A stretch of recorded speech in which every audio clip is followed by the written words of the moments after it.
Assalamualaikum warahmatullahi wabarakatuh. Perkenalkan, nama saya Siwa Kencana Sastra kelas 11 IPA 2. Izinkan saya untuk mempresentasikan buku yang berjudul Kajian Magnet Rezeki tentang Cicak dan Jerapah. Kali ini kita akan berbicara tentang cicak dan jerapah. Kedua makhluk Allah ini bisa menjadi pelajaran yang berharga untuk kita semua. Yang akan kita bahas pertama adalah cicak. Cicak setiap hari ada di dinding, ada di langit-langit rumah kita, dan ada di dalam rumah kita. Mudah sekali kita melihat makhluk ini. Uniknya, makanan cicak adalah hewan yang terbang, seperti nyamuk. Padahal, cicak tidak bisa terbang. Kita semua sudah tahu hal ini. Tapi coba pikirkan, betapa Allah memberikan rezeki yang unik bagi cicak.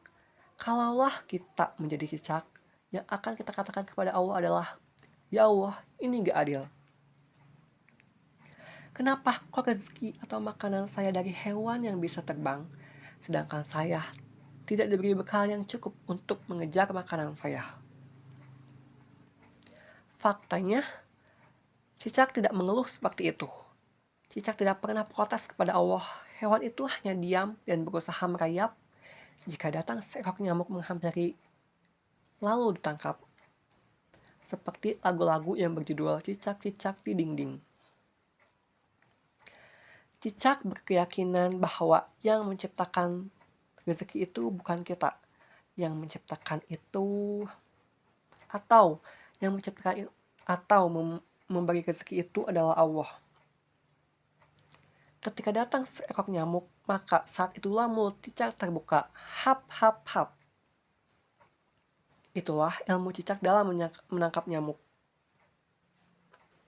Sebelum kita sampai ke ilmu hap-hap itu, pernahkah Anda melihat cicak yang terjatuh dari atap rumah? Kemudian cicak yang jatuh ke lantai, sementara nyamuknya sudah terbang. Padahal lidah cicak menjulur lurus. Terus, sedikit lagi nyamuk itu pasti tertangkap untuk kemudian dimakannya. Namun, cicak tidak berhasil menangkap nyamuk tersebut dan akhirnya terjatuh.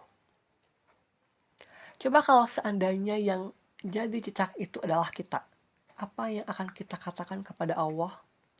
Apakah kita akan mengatakan, "Ya Allah, kok nggak adil? Mau nyari makan, nggak tertangkap nyamuknya. Ya sudahlah, pokoknya terserah engkau. Kalau aku mati, terserah deh." Apakah itu yang akan kita katakan dalam doa kita kepada Allah? Sayangnya sebagian dari kita memang bersikap seperti itu. Rezeki kita memang dari Allah. Sudah Allah desain demikian agar Allah tahu siapa yang benar-benar berusaha, siapa yang benar-benar bekerja, dan Allah ingin melihat kesungguhan kita. Tapi ketika kemudian kita terjatuh, Allah ingin memberikan gambaran pada hidup kita bahwa bukan kita yang mampu menarik rezeki, melainkan Allah yang memberikan rezeki kepada kita. Kalau Allah mau, mudah saja nyamuk itu datang kepada kita. Namun apa yang terjadi pada cicak yang terjatuh ke lantai itu? Cicak naik kembali bersungguh-sungguh dan bersabar untuk menangkap nyamuk yang berikutnya. Kisah berikutnya adalah tentang jerapah. Bayi jerapah itu mempunyai kaki yang sangat panjang.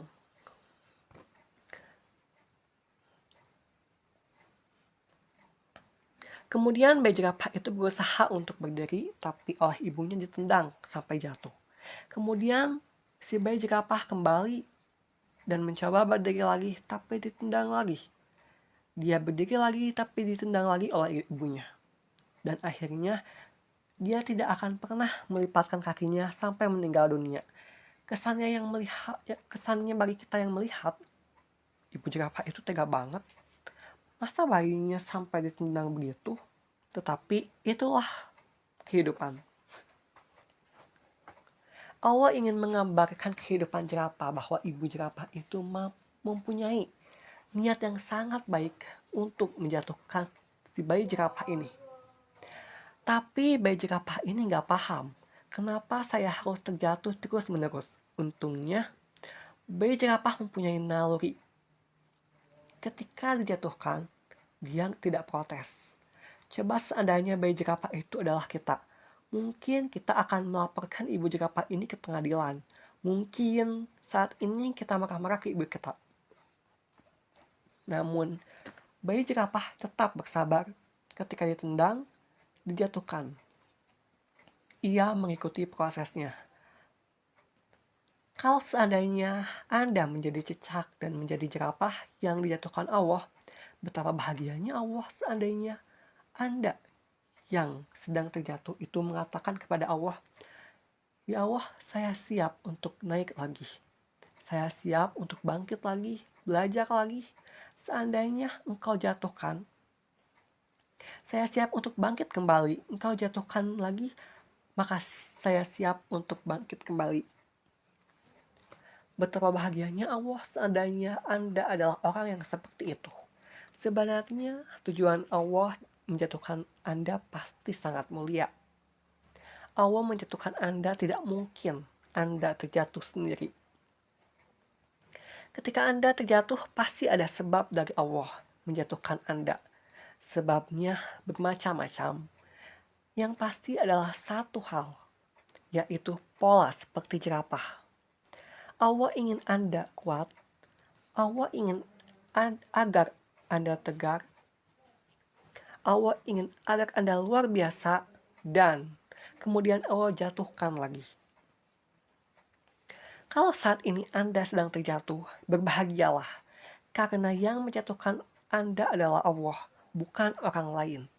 Kalaupun orang lain, yang Anda lihat adalah orang yang Anda benci, yang tidak Anda suka, yang mengambil uang Anda, yang melaporkan Anda ke polisi, yang mungkin menjadikan Anda hina, dimaki-maki, dan seterusnya. Sesungguhnya yang menyebabkan Anda terjatuh bukanlah manusia. Karena hal-hal yang ada di muka bumi ini tidak mungkin terjadi kecuali atas izin Allah. Jadi semua kejadian yang terjadi pada kita terjadi atas izin Allah, atas desain Allah, atas rekayasa Allah. Semua yang terjadi di seluruh muka bumi ini atas perintahnya. Maka maafkan semua orang yang ada di sekitar Anda. Bukan ulah mereka yang menyebabkan Anda terjatuh. Bukan karena mereka Anda tersungkur. Bukan sama sekali. Anda terjatuh karena Allah ingin melihat Anda tegar. Ingin melihat Anda menemukan kesalahan-kesalahan Anda.